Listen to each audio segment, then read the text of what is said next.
এখন প্রতিদিনই বৃষ্টি হচ্ছে। অনেক দিন ধরে ইচ্ছা করছিল যে একটু মাগুর মাছ খাবো, কিন্তু এখন তো আর সেই দেশি মাগুরটা পাওয়াই যায় না বলতে গেলে।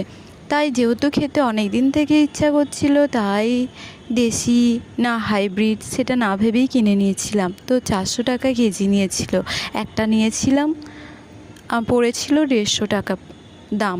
তারপর এই একটু পটল আলু টমেটো দিয়ে করে নিয়েছিলাম।